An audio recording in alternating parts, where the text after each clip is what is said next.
میں ان شواہد کی بنا پر یہ یقین رکھتا ہوں پورا ترکش بیلٹ سلسلہ مجددیہ نقشبندیہ کے ساتھ یہ پورا سلسلہ افغانستان سے چلیے ترکستان سے چل کر ترکی تک پورا یہ جو نان عرب ورلڈ ہے نان عرب مسلم ورلڈ وہ سلسلہ مجددیہ حضرت احمد سرہندی رحمۃ اللہ علیہ گردن نہ جھکی جس کے جہانگیر کے آگے جس کے نفس گرم سے ہے گرمی احرار یہ انہی کا سلسلہ ہے جو پورے ترکش بیلٹ میں آپ کو نظر آئے گا. پھر شاہ ولی اللہ جیسا مفکر. بہرحال یہ تمام شواہد ہیں اور میرے لیے تو سب سے بڑے شواہد جو ہے اب وہ احادیث دیکھیے جو حضور نے بیان فرمائی. جب یہ مارکا گرم ہوگا ایک حدیث ہے حضور فرماتے ہیں ابن ماجہ کی روایت ہے حضرت عبداللہ ابن حارث رضی اللہ تعالی عنہ سے یخرج ناس من المشرق یوطئون للمہدی یعنی سلطان ہی. جب اس عالم عرب میں دیکھیے ایک بات میں عرض کر چکا ہوں بڑی تلخ بات ہے عالم عرب ہمارا بہتر حصہ ہے افضل حصہ ہے ان کو اللہ نے فضیلت ہم سے بہت زیادہ دی ہے. سب سے بڑی فضیلت کہ محمد خود صلی اللہ علیہ وسلم عرب تھے یہ رتبہ بلند ملا جس کو مل گیا. پھر مستقل فضیلت اللہ کا کلام ان کی زبان میں موجود ہے مادری زبان. لہذا اگر انہوں نے کوتاہی کی انہوں نے پیٹھ دکھائی بہت بڑے مجرم ہیں اس میں کوئی شک نہیں اور یہی وجہ ہے یہ سارے ملاحد وہی ہونے ہیں. لیکن اس کے بعد پھر ان کے لیے فوجیں جائیں گی مشرق سے خون اسماعیل آ جائے گا آخر جوش میں اور کوئی حضرت مہدی وہ آئیں گے اور اٹھیں گے اور قیادت کریں گے دجال سے مقابلہ کریں گے اور اس ملاحم کے اندر قیادت فرمائیں گے. لیکن ان کی مدد کے لیے مشرق سے فوجیں آئیں گی. گویا کہ پہلے مشرقی کسی ملک میں یہ نظام قائم ہو چکا ہوگا کوئی ایسی طاقت وجود میں آ چکی ہوگی کہ جب وہاں بھٹی دہکے گی تو وہاں کے مسلمانوں کی امداد مشرقی ممالک سے جائے گی. اور ایک دوسری حدیث میں یہ تو ترمذی کی روایت ہے کتب حدیث میں تیسرے نمبر پر کتاب یہی ہے صحیح بخاری صحیح مسلم پھر یہ جامع ترمذی اس میں حضرت ابو ہریرہ سے روایت ہے یخرج من خراسان رایات سود. خراسان میں بتا چکا ہوں حضور کے زمانے کا خراسان افغانستان کچھ حصہ پاکستان کا کچھ روسی ترکستان کی آزاد ریاستیں جو ابھی ہوئی ہیں تھوڑا سا حصہ ایران کا یہ خراسان بزرگ یہ اولڈ گریٹر خراسان یہاں سے فوجیں چلیں گی سیاہ علم برآمد ہوں گے اور کوئی طاقت انہیں روک نہ سکے گی ان کا منہ پھیر نہ سکے گی یہاں تک کہ وہ ایلیا حضور کے زمانے میں یروشلم کا نام تھا یہاں تک کہ ایلیا میں جا کر نصب ہو جائے. گویا کہ یہ جو ہمارے ہاتھ سے نکلا ہے قبضے سے پہلے بھی عربوں کے ہاتھوں سے نکلا تھا بیت المقدس یروشلم عرب واپس نہیں لے سکے تھے. کرد خون صلاح الدین ایوبی اس نے واپس لیا عربوں میں دم نہیں رہا تھا عیاشیوں کی وجہ سے کھوکھلے ہو چکے تھے. میں تجھ کو بتاتا ہوں تقدیر امم کیا ہے شمشیر و ثنا اول طاؤس و رباب آخر. یہی وجہ ہے کہ تقریباً 20 صدی کے بعد ان کی حکومت ختم. آسمارا حق بود در خون بارت بر زمین بر زوال ملک مستعصم امیر المومنین. یہ ہوا کہ نہیں ہوا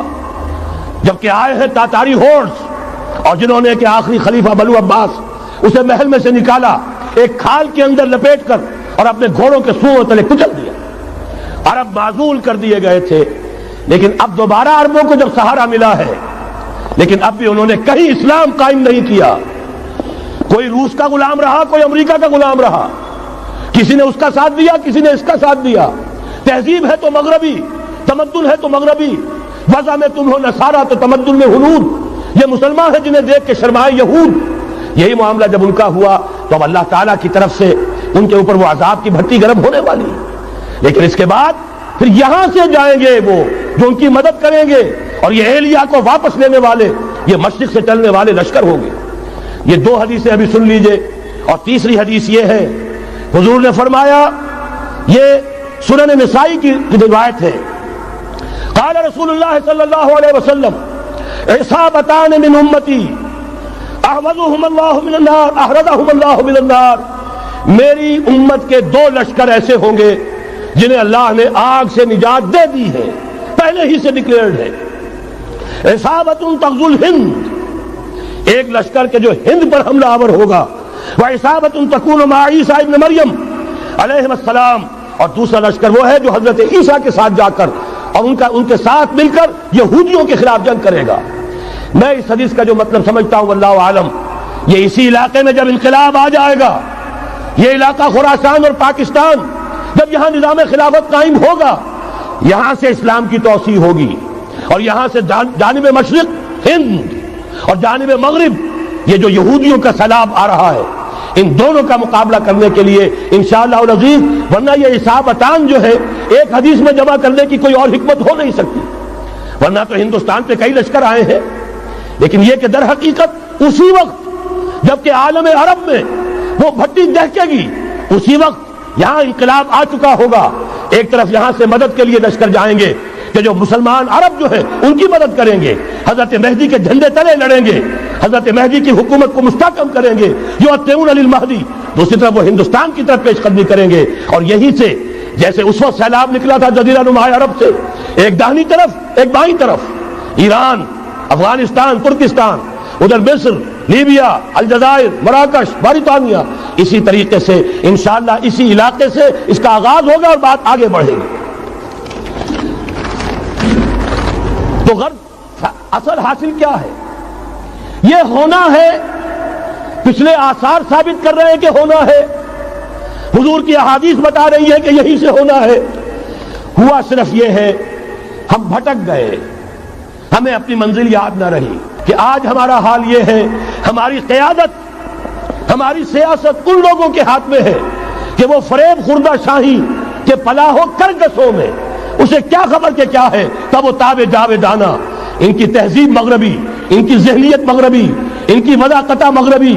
ان کا تمدن مغربی، ان کی سوچ مغربی، ان کے سارے اطوار مغربی، لہذا در حقیقت ایک تو یہ کہ ان سے چھٹکارا پانا،